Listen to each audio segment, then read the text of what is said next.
председателке, колега Митерски, се согласувам дека овој пат треба да се реконструира, но овој пат е дополнително уништен откако пред селото при Скупштина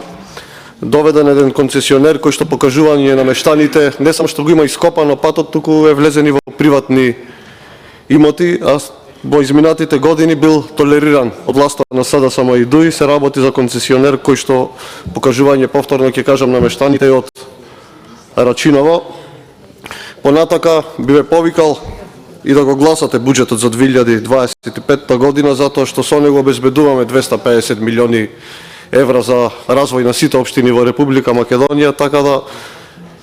советниците во општина Струја кои што се од вашата партија и се